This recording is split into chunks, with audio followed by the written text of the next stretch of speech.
Hey there, it's Daphne from Blue Quarry, and today I will share with you my method for drawing an image using a grid.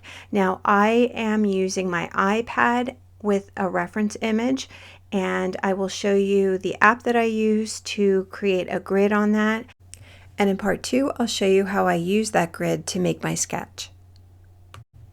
Grids are extremely helpful because they allow you to break down an image into small bite-sized pieces. It's great for beginners, or if you're working on something a little bit more complicated like a figure drawing, or if you're trying to expand something that's very small in the reference image to something very large. I use 3 different apps for this. The first is Photos, which comes standard with every iPad. The second 2 I downloaded from the App Store for free, Sktchy and Grid. A quick note about the Sktchy app, it is a wonderful tool that I use for reference images. However, it's not absolutely necessary because if you have your own photographs that you've taken or you do screenshots of images from the internet, you can always use those as your reference image. So you need to get your reference photo in the Photos app. I do this by opening the reference photo that I like in Sktchy and taking a screenshot.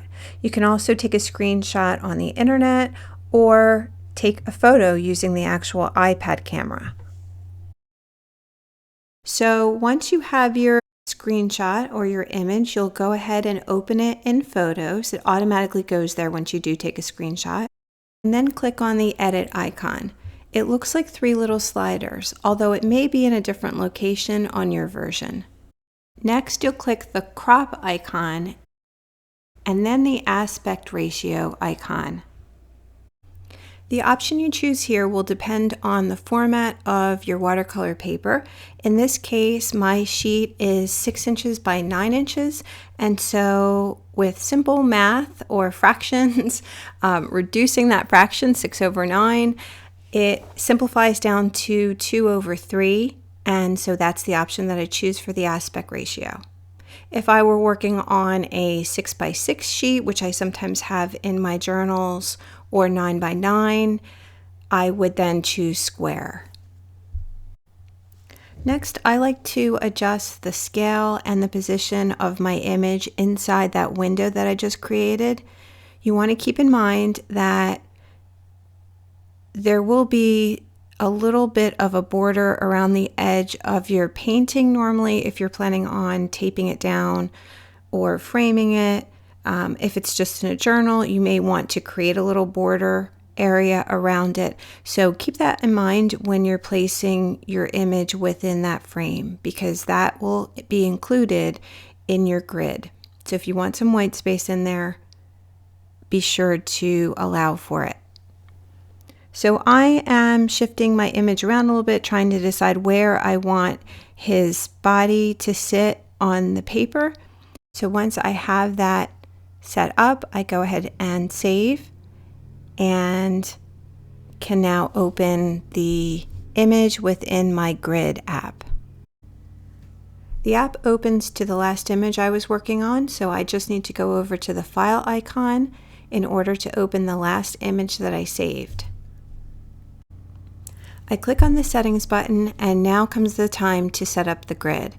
So I have my finished watercolor paper, it's 6x9, and I've already scaled my image to that same aspect ratio. So all I really need to do is to decide how many columns I want and how many rows I want. Since I am planning on dividing my watercolor paper into 1-inch squares, that means I'm going to have 9 rows and 6 columns. And so I select those options. You can also change the color of your grid here, and you can change the line width of your grid. I like using a line width of 3, and I'll adjust the color to contrast the image that I'm working with. The next step will be to add the grid to your watercolor or drawing paper or art journal. In this case, I am demonstrating this on a sheet of drawing paper that was folded in half. It is still 6x9, and I'm using my favorite method to draw a grid onto a sheet of paper using a straight edge and a triangle. First, you'll want to secure your journal or your paper to your work surface so it doesn't slide around, and then line up your straight edge along one edge of your paper. Make sure that the lines, the inch marks, are lined up with the top and the bottom of your paper so that when you're drawing your horizontal and your vertical lines, you can use that scale on the straight edge to locate where you're placing your lines.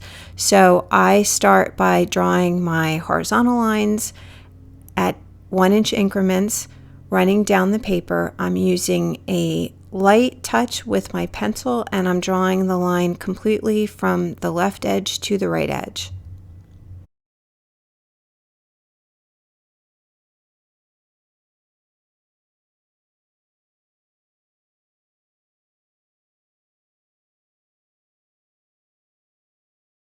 When I have all my horizontal lines, I move my straight edge to the bottom edge of that paper, line it up again with the inch marks on the ends, and then I start drawing my vertical lines, doing the same process, lining up my triangle with the inch marks on my straight edge and lightly drawing my vertical lines.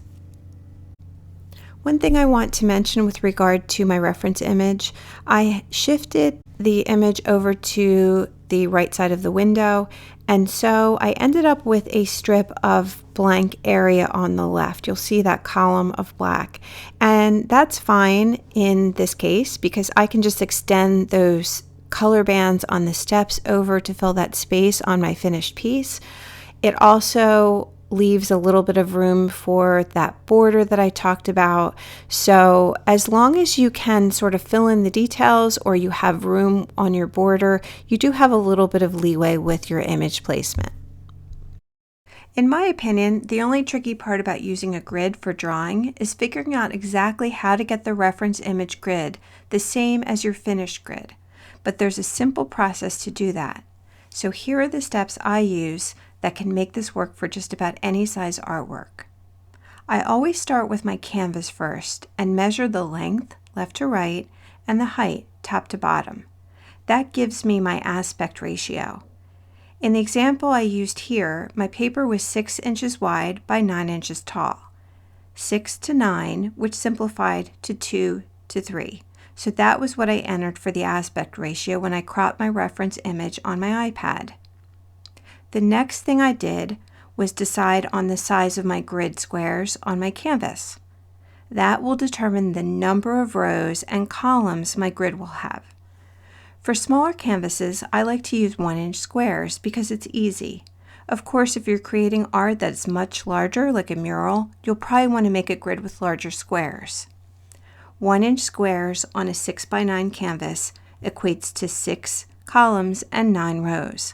I entered the same number of columns and rows for the grid on my reference image so that everything is proportional. If you're interested in seeing how I actually transfer the image using this grid system, check out the next video. Also, if you found this video helpful, please like, subscribe, and check out my other videos and courses on my website, bluequarry.com. Thank you so much for watching.